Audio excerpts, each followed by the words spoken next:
کیمیائے سعادت 250۔ پھر پوچھا کہ حق تعالیٰ کے سامنے جب مخلوقات جائے گی تو اس کا کیا حال ہوگا؟ تو فرمایا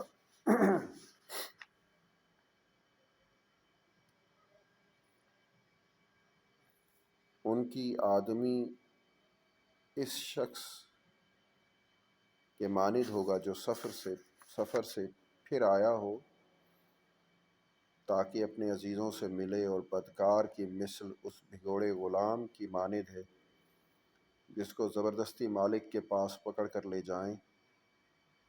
بولا کاش مجھے معلوم ہوتا وہاں میرا حال کیسا ہوگا۔ فرمایا کہ قرآن شریف میں دیکھ تو معلوم ہو جائے گا۔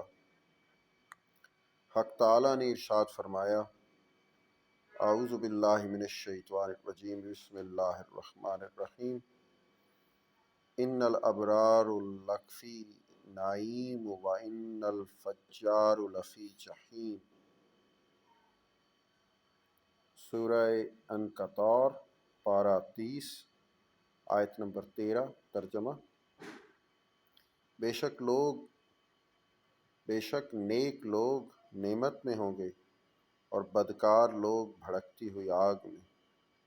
ان الابرار لفی نعیم وان الفجار لفی جحیم۔ پھر کہا خداوند کریم کی رحمت کہاں ہے؟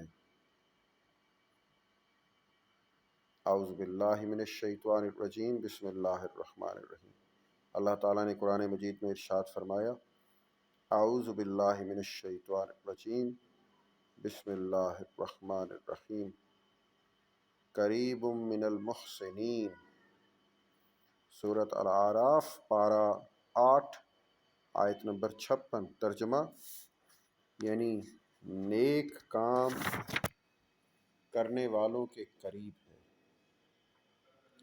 سلاطین کے ساتھ علماء دین کی باتیں ایسی تھیں، اور علماء دنیا کی باتیں ان کے ساتھ دعا اور ثنا ہے۔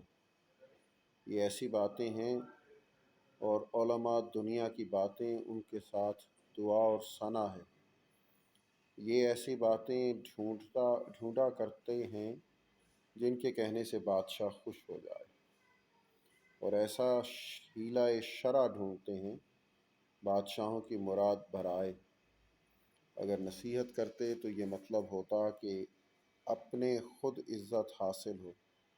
اس کی دلیل یہ ہے کہ اگر دوسرا شخص اور مصاحبوں سے دوستی نہ کرنا چاہے، اگر بے گوشہ گیری اختیار کرے، دوسروں سے بے قطع محبت کیے، کوئی شخص ظالموں کی دوستی نہ چھوڑ سکے، تو اس صورت میں گوشہ گیری اختیار کرنا، تمام موافقت چھوڑ دینا چاہیے۔ جناب رسول کریم صلی اللہ علیہ وسلم نے فرمایا جب تک میری امت کے علماء امراء سے موافقت نہ رکھیں گے تب تک میری امت کے لوگ ہمیشہ حق تعالیٰ کی حمایت اور پناہ میں رہیں گے۔ حاصل یہ ہے کہ رعایا کی خرابی بادشاہوں کی خرابی ہے، اور بادشاہوں کی خرابی علماء کی خرابی ہے، کیونکہ ان کی اصلاح نہیں کرتے اور ان سے انکار نہیں رکھتے۔ فصل 3 شرائط۔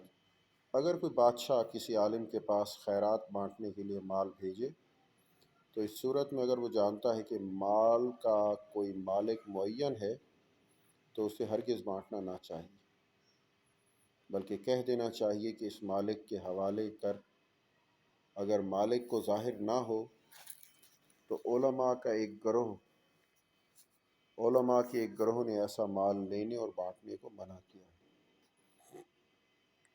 ہمارے نزدیک یہ ہے کہ عالم ایسے مال کو امراء ظالم سے لے کر خیرات کر دے تاکہ ان کے پاس نہ رہیں، ظالم اور فسق میں صرف نہ ہو، فقیروں کو راحت بھی حاصل ہو۔ اس واسطے کہ ایسے مال کا حکم یہ ہے کہ 3 شرطوں کے ساتھ فقیروں کو دے۔